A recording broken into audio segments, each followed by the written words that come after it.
Estamos estudiando el libro de Job. Continuamos con el capítulo 9, versículos del 23 al 35. Pero antes de empezar, vamos a orar. Dios y Padre nuestro, gracias por tu Hijo Jesucristo, quien todo lo pagó por nosotros. En Él hemos creído, nuestra esperanza está en Él, nuestra confianza está en Él. Él es ese mediador que tú has dado a nosotros los hombres. Él es nuestro camino a ti, oh Señor. Sabemos que por causa de nuestros pecados nosotros estamos completamente destituidos de tu gloria, pero en tu misericordia nos diste a ese Cordero perfecto que quita el pecado del mundo. Y por Él, oh Señor, es que estamos aquí. Suplicamos también que tu gracia sea con nosotros al estudiar tu palabra, al abrirla, al meditarla. Ruego, Señor, que lo que tú has dicho por medio del Espíritu Santo en tu palabra impacte nuestras vidas, oh Señor. Y como siempre clamo, que seamos hacedores de tu palabra y no solamente oidores olvidadizos. Sé conmigo, Señor. Ten compasión de mí, para que pueda exponer tu palabra de acuerdo a tu voluntad, para la alabanza de la gloria de tu gracia. En Cristo Jesús. Amén. Quisiera empezar nuestro sermón la tarde de hoy con una pequeña pregunta. ¿Es posible estar equivocado y tener la razón al mismo tiempo? Por muy extraña que parezca esta pregunta, en el libro de Job, por lo menos ahí, sí es posible estar equivocado y tener la razón al mismo tiempo. Dios al final, en el capítulo 42, al versículo 7, dice que solamente Job había hablado lo recto acerca de Dios. Bildad, Elifaz y Zofar no lo habían hecho. Y sin embargo, Job dijo muchas cosas sobre Dios que no son correctas. Ahora, ¿cómo podemos reconciliar esta aparente contradicción? Porque cuando escuchamos los discursos de Job, necesitamos tener en cuenta la distinción entre la percepción de Job y su corazón. El corazón de Job es el corazón de un creyente. Por eso el Señor al final lo alaba y lo afirma. Pero las percepciones que Job tenía eran defectuosas y parciales. Escuchamos en los discursos de Job que hemos leído hasta este momento los sinceros enfrentamientos de un verdadero creyente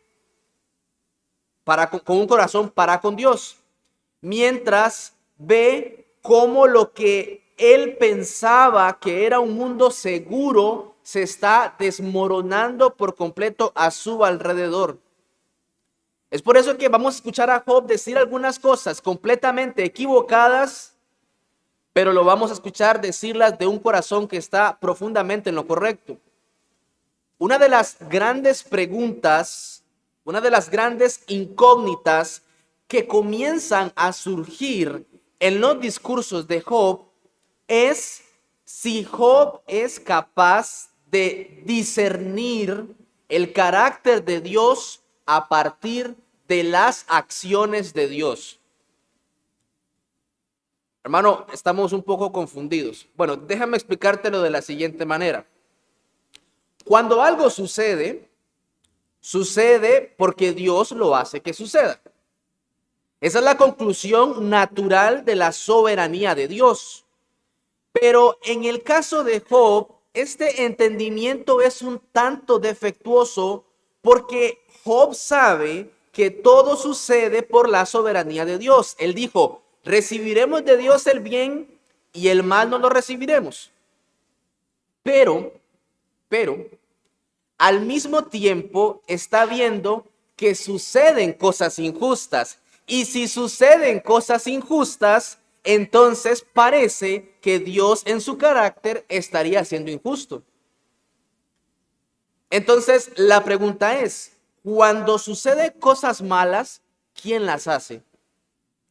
Esta pregunta de la causalidad y la agencia obviamente nos va a llevar directo de vuelta al consejo celestial en los capítulos 1 y 2 del libro de Job.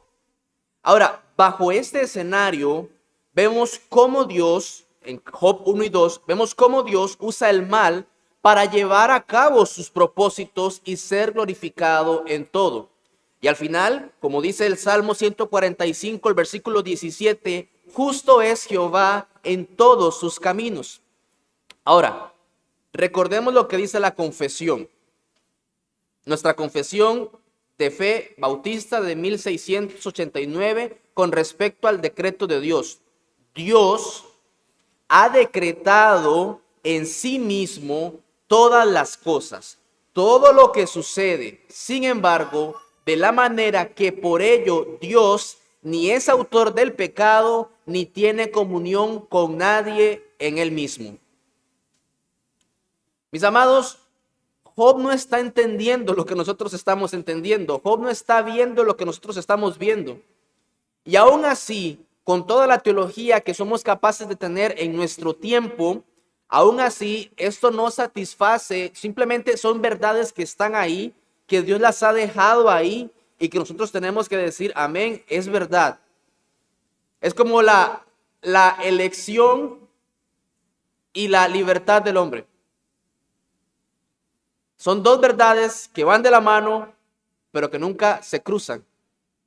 Ahora, volviendo a Job, cuando Dios actúa con amor constante y fidelidad, estas acciones expresan su carácter directamente.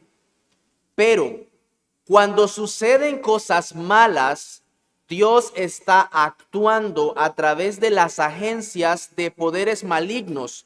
Y estas acciones en realidad no revelan su carácter inmediatamente, sino que más bien son parte de su plan soberano, pero no nos revelan inmediatamente su carácter. Es esta distinción la que Job aún no comprende. Y definitivamente no podemos culparlo. Aún así, con sus luchas y todo esto nos va a ayudar. Mientras tanto, también luchamos por discernir el carácter de Dios en un mundo confuso y desordenado. Y es así como vamos a empezar nuestro primer encabezado en la tarde de hoy, hablando acerca de la soberanía de Dios en un mundo de sufrimiento e injusticia. Y vamos a estar leyendo los versículos 23 y 24. Dice Job capítulo 9, versículos 23. Si azote mata de repente, se ríe del sufrimiento de los inocentes. La tierra es entregada en manos de los impíos y él cubre los rostros de sus jueces. Si no es él, ¿quién es? ¿Dónde está? Ahora, el versículo 23 ciertamente nos está dando una extraña afirmación. Job habla de acuerdo con el entendimiento humano cuando agrega que Dios se burla de la prueba de los inocentes. Y esto realmente es muy extraño. Ahora, antes de explicarlo, hay que dejar algo muy en claro, mis amados. Es que lo que hay que tener muy en claro es el amor de Dios para con sus hijos, porque las escrituras son muy enfáticas del amor de Dios.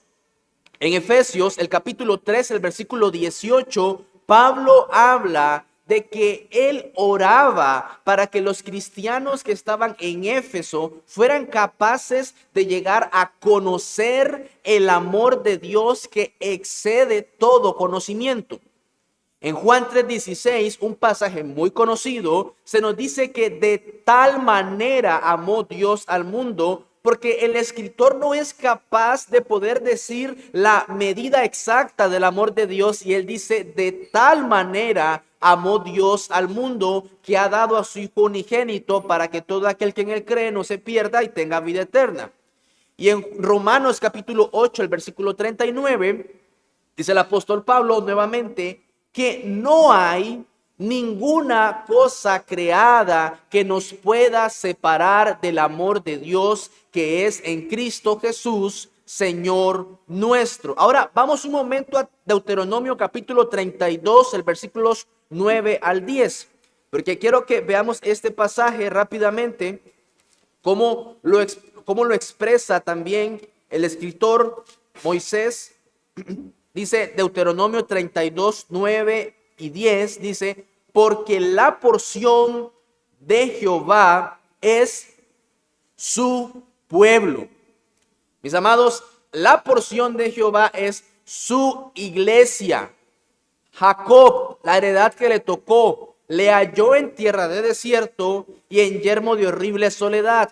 Note lo que dice, lo trajo alrededor, lo instruyó, lo guardó como a la niña de su ojo. Mira, no hay nada, absolutamente nada que nosotros podamos hacer para que el amor de Dios que tiene por sus hijos crezca o disminuya.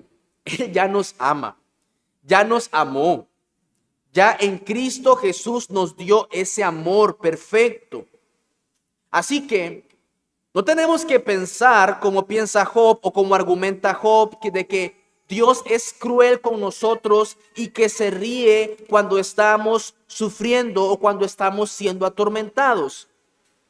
Entonces, ¿por qué Job dice esto? Mis amados, esto lo dice por causa del pecado remanente que hay en nosotros. En ocasiones, somos capaces de imaginar las cosas de una manera muy diferente por el pecado que hay en nosotros. Podemos decir, Señor, tú conoces mi miseria, yo te estoy invocando, suspiro, gimo por ti. Sí, es verdad, yo siento y sé lo frágil que soy y sin embargo no percibo tu ayuda, no veo tu auxilio, no veo que tengas la intención real de ayudarme de ninguna manera. Te quedas en silencio. Viendo las cosas de esta manera, es que Job llega a la conclusión de que Dios se está riendo desde el cielo porque no está recibiendo una respuesta inmediata. Ve que pasan los días y lo dije hace un tiempo atrás, Job lleva ya meses sufriendo y Dios todavía está guardando silencio. Y a veces nosotros decimos, Señor, ¿que no me escuchas lo que te estoy clamando a ti? Hasta he escogido las palabras más correctas para elevarme en petición a ti y no encuentro respuesta de ti.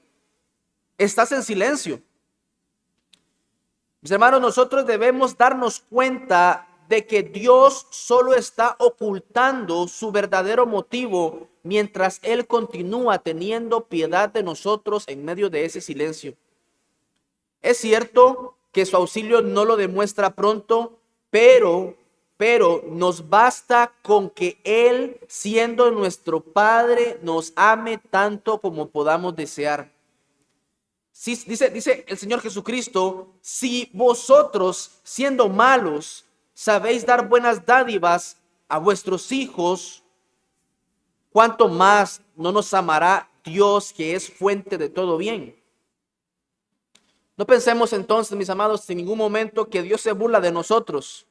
Contemplemos más bien el hecho de que mientras Dios está en silencio y a nosotros nos parece que no le importamos, solo quiere ejercitarnos mientras continúa vigilándonos y ayudándonos de una manera que no sabemos. Ahora, acerca del versículo 24, se nos habla de que las ocasiones que hay del sufrimiento de los hombres son en demasiada frecuencia causadas por crimen y corrupción. Es lo que dice el versículo 24. Dice así, la tierra es entregada en manos de los impíos y Él cubre el rostro de sus jueces. Ahora, esta es una afirmación tan verdadera hoy como en aquel tiempo. Hay injusticia por todas partes. Las personas con el poder de decidir el destino de otros no juzgan correctamente. Estos jueces se han pervertido. En otras palabras, aquellas personas que se supone que deberían reparar los disturbios, las ofensas, las conductas desordenadas que ocurren, muchas veces son ellos mismos los culpables en todos los aspectos. Ahora, con respecto a de que se le cubre el rostro, se refiere y habla de una distorsión de juicio, por ejemplo, por medio de sobornos. Dice Job, yo he visto escenarios así de sobornos, pero sin importar cuáles sean los instrumentos humanos, dice Job, si no es él, ¿quién es? ¿Dónde está? Job no tiene duda de que es Dios y solo Dios el que ordena el mundo de esta manera. Job tiene un comentario muy significativo. Job sabe que hay algo terriblemente malo en decir que Dios trae activamente la injusticia a la tierra. Job no puede decir que Dios es injusto, jamás. Pero si quiere aferrarse a la soberanía de Dios, no puede ver otra conclusión. No encuentra otra conclusión. ¿Quién más puede actuar soberanamente en la tierra? Ahora, con frecuencia escuchamos a personas y hombres maliciosos cuestionar la bondad de Dios y preguntan, si Dios es amor, ¿por qué hay sufrimiento? ¿Por qué hay angustia? ¿Por qué hay injusticia? ¿Por qué hay dolor? Etcétera, etcétera. Y nosotros vamos a decir a esto, bueno, es por causa del pecado. Es verdad.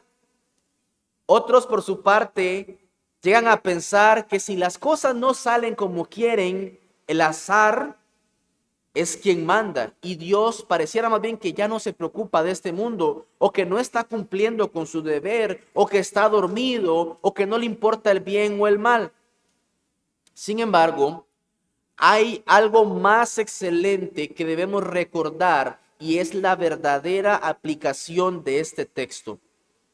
Cuando se nos dice que Dios está ahí, si no es Él, ¿quién es? En primer lugar, Dios quiere mostrarnos que su justicia no siempre es aparente.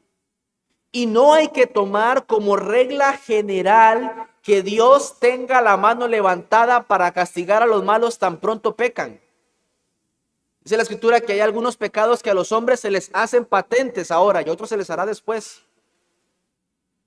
No, Dios no maneja esa regla general como nosotros.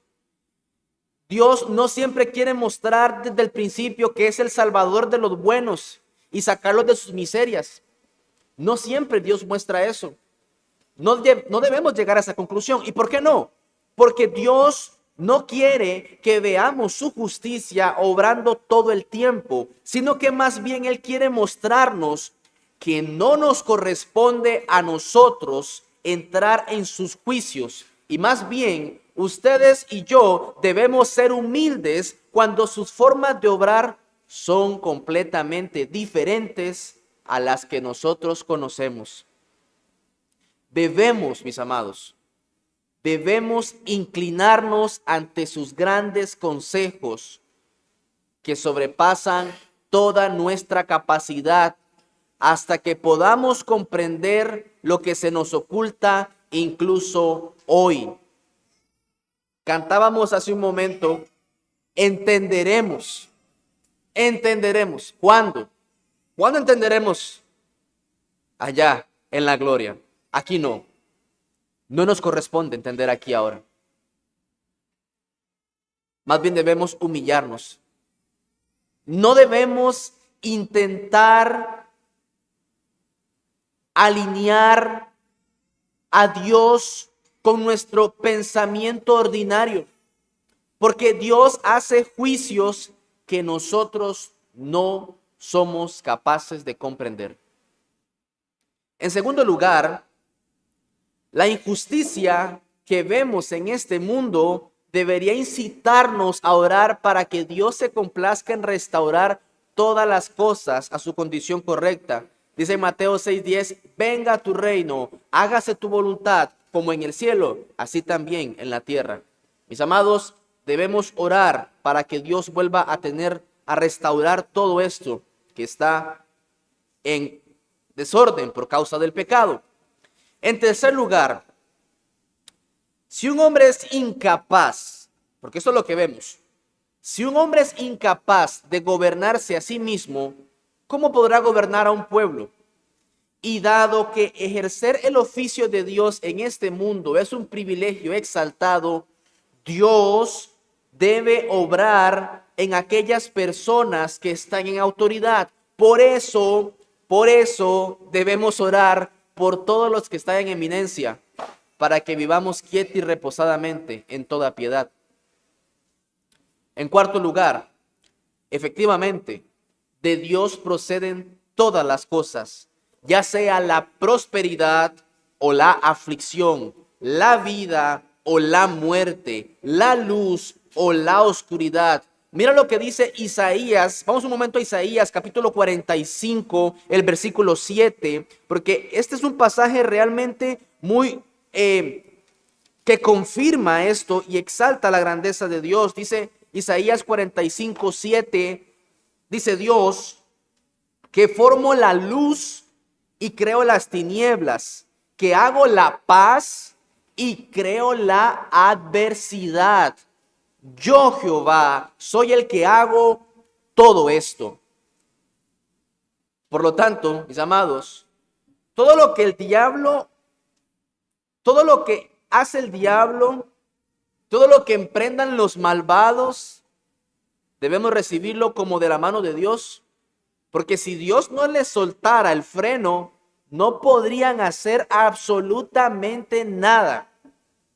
Nada podrían hacer si Dios no se los permitiera. Mis amados, Dios está activamente controlando todo y a todos. Mira, cuando oramos, nosotros no podemos pedirle a Dios que tome el control sobre algo, porque eso sería restringir su poder, como si estuviera dormido en el cielo y permitiera que Satanás gobierne el mundo y los malhechores. No, no. Eso es quitarle a Dios su majestad. A Él, a Dios, le corresponde ordenar todo lo que sucede, ya que todo procede de su voluntad y exaltado carácter. No podemos decirle a Dios que Él tome el control, porque Él ya controla todo el tiempo. Todo el tiempo. Y obviamente, Dios está controlando el sufrimiento y la vida de los hombres, lo cual nos va a llevar a nuestro segundo encabezado, que es la brevedad y fragilidad de la vida humana. Versículos del 25 al 31. Ahora, Job da 3 ilustraciones de lo veloz que ha pasado su vida. Una vez más, Job vuelve a decir de que su vida pasa muy rápido, ni cuenta se está dando. Versículos 25 y 26 dice así: mis días han sido más ligeros que un correo. Huyeron y no vieron el bien. Pasaron cual naves veloces, como el águila que se arroja sobre la presa. Encontramos entonces un correo y una nave ligera. Ahora, esta nave ligera lo que se nos habla es acerca de un barco de caña, algo pequeño, muy liviano, un pequeño bote que de hecho se puede maniobrar con bastante facilidad y rapidez sobre el agua. Y habla también acerca de un águila tras su presa. Con estas 3 figuras, Job nos está mostrando cuán grandemente lo transportan sus fuertes sentimientos. Y es que nuestras emociones son mucho más ligeras cuando nos encontramos en medio de tribulación, angustia o dificultad. Aunque Dios siempre nos concede la gracia de saborear su bondad, mis amados, todavía no somos completamente, no somos plenamente capaces, no somos plenamente conscientes de entender cuánto nos ama. Más bien, en ocasiones cuando nos aflige, nos olvidamos de todo el bien que Él nos ha hecho y pensamos que no hemos recibido de Él ningún bien. Ahora, Satanás ve eso muy claramente y él intenta susurrarnos al oído que olvidemos las cosas buenas que Dios ha hecho por nosotros y lo que Él nos ha otorgado. Y esto lo hace para que experimentemos más tormento, que nos causa enojo y amargura, porque no encontramos algo que realmente pueda alegrarnos en medio de las dificultades. Pero si somos capaces de poder recordar las bendiciones que hemos recibido de la mano de Dios, mira, si en medio de la angustia o lo que sea que te esté pasando, somos capaces de recordar las bendiciones de Dios, tenemos un remedio invaluable para suavizar todas nuestras penas cuando estamos afligidos. Necesitamos hacer un esfuerzo aún mayor para pensar en la bondad y los beneficios de Dios. Miren, no importa las aflicciones que debamos soportar. Sabemos que si pertenecemos a su iglesia y al cuerpo de nuestro Señor Jesucristo, debemos ser conformados a su imagen y sabemos que la gloria que está preparada para nosotros en el cielo es compensación suficiente por todas las aflicciones que podamos soportar en este mundo. Como decía C.S. Lewis, esta vida es todo el infierno que vamos a soportar. Si reflexionamos en esto, recibiremos alivio de todas nuestras angustias. Vamos un momento al Salmo 103, porque realmente es un salmo que nos hace meditar acerca de los beneficios de Dios de una manera un tanto distinta. Y no se refiere a beneficios materiales, se refiere a esos beneficios espirituales. Salmo 103 dice: bendice, alma mía, a Jehová, y bendiga todo mi ser su santo nombre. Bendice, alma mía, a Jehová, y no olvides ninguno de sus beneficios. Ahora, ¿y cuáles son sus beneficios? Dice: Él es quien perdona todas tus iniquidades. Él y no otro es el que sana todas tus dolencias. Él es el que rescata del hoyo tu vida. Él que te corona de favores y misericordias. Él que te sacia de bien tu boca, de modo que te rejuvenezcas como el águila. Jehová es el que hace justicia y derecho a todos los que padecen violencia. Sus caminos notificó a Moisés, y a los hijos de Israel sus obras. Misericordioso y clemente es Jehová, lento para la ira y grande en misericordia. No contenderá para siempre, ni para siempre guardará el enojo. No ha hecho con nosotros conforme a nuestras iniquidades, ni nos ha pagado conforme a nuestros pecados. Ese es otro beneficio del Señor, porque como la altura de los cielos sobre la tierra, engrandeció su misericordia sobre los que le temen. Mira, engrandeció su misericordia. Ese es otro beneficio. Cuanto está lejos del oriente, el oriente del occidente, Él hizo alejar de nosotros nuestras rebeliones. Como el Padre se compadece de los hijos, Él se compadece, Jehová, de los que le temen, porque Él conoce nuestra condición, se acuerda de que somos polvo. El hombre, como la hierba, son sus días. Florece como la flor del campo, que pasó el viento por ella y pereció, y su lugar no la conocerá más.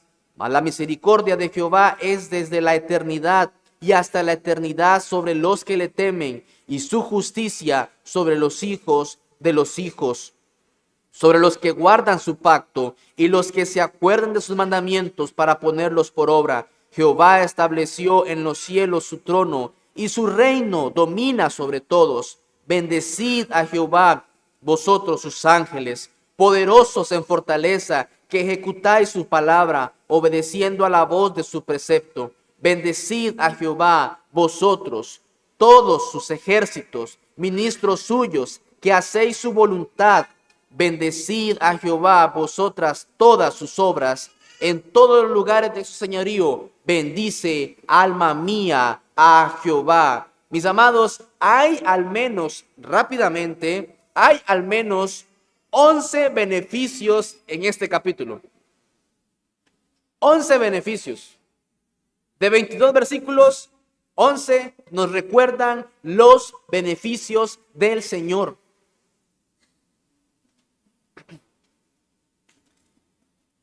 Meditemos en esto. Somos los cristianos, somos las personas más dichosas que existen sobre la faz de la tierra. No importa el nivel de tu angustia o tu calamidad. El Señor nos ha perdonado. El Señor nos ha salvado. Ha sido misericordioso. Alejó nuestras rebeliones de nosotros. Cuán grande es Él. Ahora, Job dice, mi vida se me está yendo muy rápido. En cualquier momento mi vida se habrá ido. Y cuando Job dice esto acerca del correo, del barco y del águila, hay una urgencia en la voz de Job, donde él está diciendo, ¿qué voy a hacer? ¿Qué debo hacer si la vida se me está acabando? Así que él piensa o propone al menos 3 estrategias.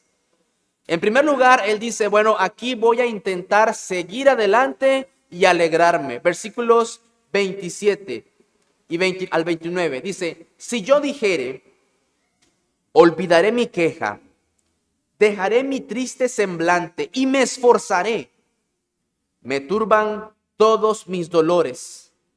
Sé que no me tendrás por inocente. Yo soy impío. ¿Para qué trabajaré en vano? ¿Qué tal si probamos un poco de negación alegre? Pensemos de manera positiva y optimista.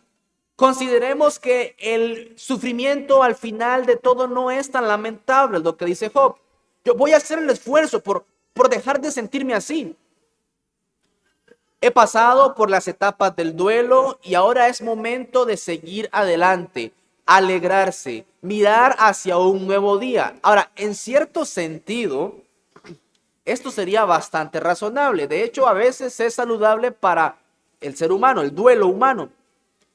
Todos nosotros eventualmente lo hacemos después de sufrir una pérdida. ¿Por qué no puede hacer esto Job?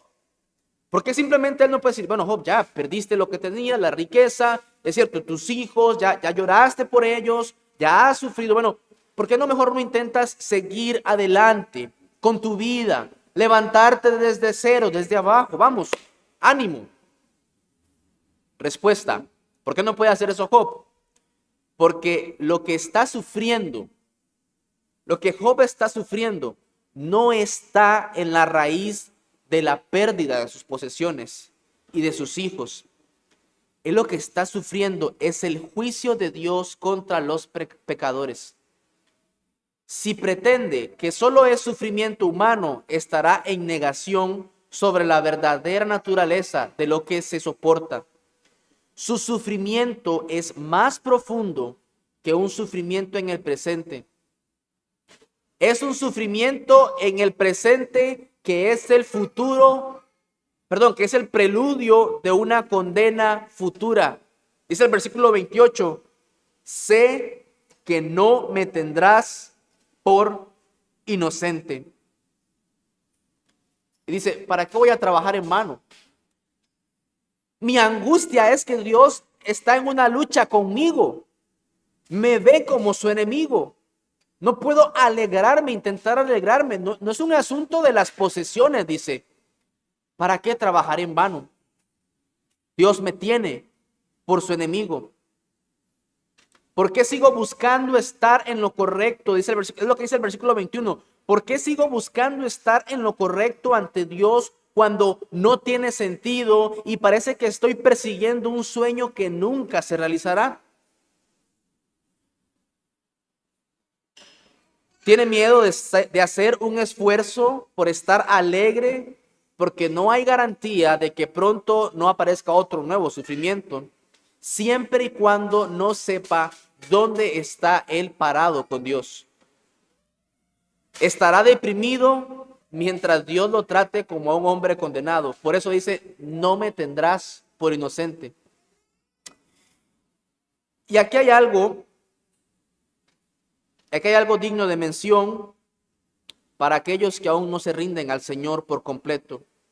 Mira, si Dios te está mostrando que Él es tu adversario, si estás sintiendo, viendo, percibiendo que Dios te está castigando, que es Dios quien te está afligiendo, vas a perder todo el tiempo intentando andar de un lado para el otro, haciendo lo posible y lo imposible para escapar de Dios. Si decides volar por las nubes, Dios está aún más alto. Si decides descender a las profundidades, su mano podrá alcanzarte allí. Si vas más allá del mar, su mano puede llegar aún más lejos. Es lo que dice el Salmo 139, versículo 8. No podemos esquivar a Dios cuando tratamos con Él. Más bien, debemos ser prontos a presentarnos ante Él cuando nos llame, porque no vamos a ganar nada con demorarnos. Ahora, como Job entiende de que no va a poder ser inocente, él considera una segunda estrategia y es lavarse. Versículos 30 al 31. Aunque me lave con aguas de nieve y limpie mis manos con la limpieza misma, aún me hundirás en el hoyo y mis propios vestidos me abominarán. Job aquí considera la inutilidad, lo inútil que es hacer esfuerzos renovados para asegurarse de que puede estar limpio. Bueno, hay una opción, voy a limpiarme, voy a lavarme a mí mismo con la nieve. No es que va a agarrar la nieve y se va a lavar con nieve. Lo que está diciendo es que lo más puro que el hombre puede entender en ese momento era la nieve. Dice, me voy a lavar con esto, voy a examinar mi conciencia de nuevo, voy a buscar en mi corazón cualquier pecado secreto y oculto que pueda confesar. Dice Job, yo voy a esforzarme por estar limpio como la nieve. Sus amigos más bien le dicen una y otra vez, mira Job, reconsidera, examínate, límpiate a ti mismo, confiesa qué es lo malo que está. Y más bien Job llega a la conclusión en el versículo 31, dice que la autopurificación es imposible. De hecho es una presunción. Ese lavado no es suficiente. Job dice, aunque yo quede lo más limpio externamente e internamente por mí mismo, mis amados, Dios todavía encontrará algo en él para condenar. Dice, Dios me arrojará. Dice, aún me hundirás en el hoyo. Dios no nos va a contaminar. Eso no procede con su santidad. Él es santo, limpio, puro. ¿Cómo es posible entonces que Job llegue a entender esto o a decir esto? Bueno, lo que quiere decir es que Dios revelará en él algo inmundo que no había visto antes. Por muy esfuerzo que haga por limpiarse, siempre va a haber algo inmundo en Job. Y lo va a revelar por medio de su palabra. Mis amados, hay muchas personas que tienen un velo sobre sus ojos. Se engañan a sí mismos, creyendo que han servido a Dios. Se les lee la ley de Dios, creen que la han cumplido, pero ni siquiera se han acercado a ella. Tienen un velo en sus ojos. Job dice, Dios va a encontrar una manera de rechazarme. Soy una pobre criatura, a pesar de que he buscado toda pureza y he regulado mi vida de acuerdo con su ley y todo lo que Él ordena, y he realizado cosas buenas y santas. Aún así, toda esa pureza no va a ser más que un hedor en comparación con la justicia de Dios. Todas nuestras justicias son como trapos de inmundicia. Déjame decirte por qué es esto. Porque los seres humanos, todos, sin excepción, bebemos del pecado como el pez bebe del agua. Siempre, siempre. Dijo David, mi pecado está siempre delante de ti. Dios siempre encontrará culpa en todos los hombres.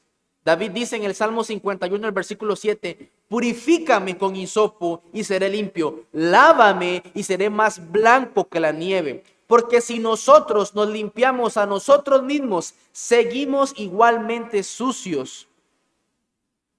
Pero si Dios nos limpia, seremos limpios.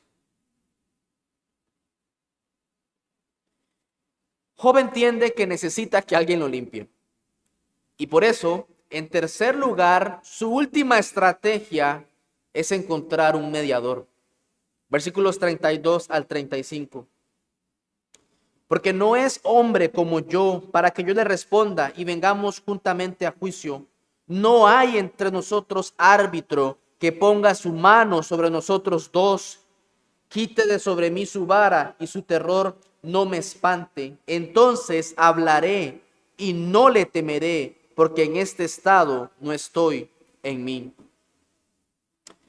Este es el problema persistente. Este es el problema real del libro. No es el problema del sufrimiento para ser resuelto de manera intelectual mediante la provisión de una respuesta satisfactoria que explique por qué sucedió lo que le sucedió, sino que es la consecución de una relación correcta con Dios que haga que la existencia del sufrimiento sea santa y aceptable. El punto del libro de Job es la lucha de Job es encontrar una relación correcta con Dios que haga que la existencia en el sufrimiento sea santa y aceptable. Que podamos ver el sufrimiento como lo que Dios quiere que lo veamos. Otro problema fundamental es que Dios no es un hombre, no es mortal, no es un ser humano. El problema es que Dios es trascendente. La pregunta de Job es, ¿cómo? ¿Cómo? Él ve la necesidad de un árbitro y lo expresa ya sea como un anhelo. Dice, si tan solo hubiera algún árbitro entre nosotros, o como lamentándose, no hay ningún árbitro entre nosotros. Ahora, cuando hablamos de árbitro, no se refiere a un juez que simplemente decide quién tiene la razón. Bueno, Job, tú tienes la razón o no. Mira, Dios es el que tiene la razón. Más bien está hablando de un mediador que resuelve la disputa mediante una reconciliación, un negociador que reúne a ambas partes poniendo su mano sobre nosotros como amigo común. Esta es la interpretación más natural acerca de esto. Porque algunos piensan que Job está buscando un juez que lo defienda a él y que pueda acusar a Dios. No, no es eso lo que Job está buscando. Es imposible. Es imposible. Job busca y pide por un mediador entre Dios y los hombres. Esto es lo que Job necesita desesperadamente. Job anhela que Dios aparte su vara para que él ya no esté aterrorizado, para que él ya no esté desesperado y pueda hablar sin temor de Dios. Dice Job, en este momento yo no puedo hacerlo, porque no soy así en mí mismo. Dice, así como están las cosas, yo no puedo hablar correctamente acerca de Dios. Y una vez más, Job reconoce que la iniciativa descansa únicamente en Dios para quitar su vara de él.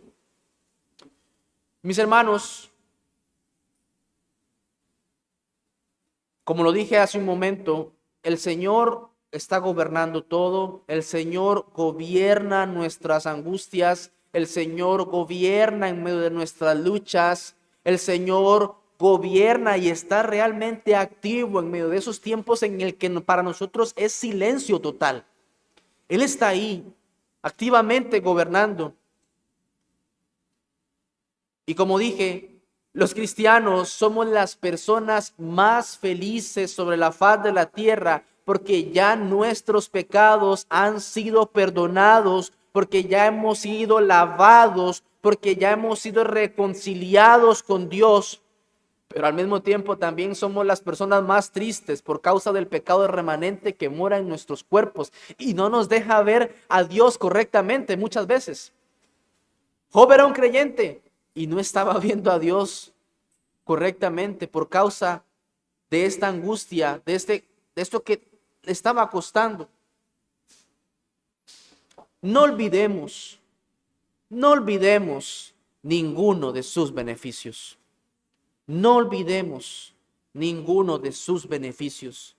Y ahora, para aquellos que aún no son verdaderamente cristianos, tengo que decir que yo sé que tú en algún momento de la vida has sufrido y si hasta el día de hoy no has sufrido, vas a sufrir. Vas a sufrir. Pero ningún sufrimiento es comparable con el sufrimiento de la ira de Dios que es eternamente y para siempre. Mira, los sufrimientos que tienes ahora no se acaban con irte de esta vida. Si te fuiste sin Cristo, los verdaderos sufrimientos apenas van a empezar. Por eso es que hay la oportunidad hoy. Mira, Job no tenía un mediador en ese momento, por lo menos él no estaba entendiendo de ese mediador, pero nosotros hoy vemos a ese mediador que nos dice que podemos ir a Dios. Dice, venid luego, dice Jehová, y estemos a cuentas. La lucha que enfrentan aquellos que no tienen a Cristo, la lucha verdadera es la lucha de no tener a Dios de su lado. Mira, este es todo el cielo que vas a poder disfrutar si no te arrepientes de tus pecados y miras a Cristo. Cristo es el mediador. Cristo es ese que negocia, es ese árbitro. Que no es que está para elevarse por encima de la majestad de Dios y poner a Dios contra nosotros, sino más bien que Él nos reconcilia con Dios. Dice Isaías 59:1, he aquí, no se ha cortado la mano de Jehová para salvar, ni se ha agravado su oído para oír. Él todo lo pagó, Cristo y solamente Él.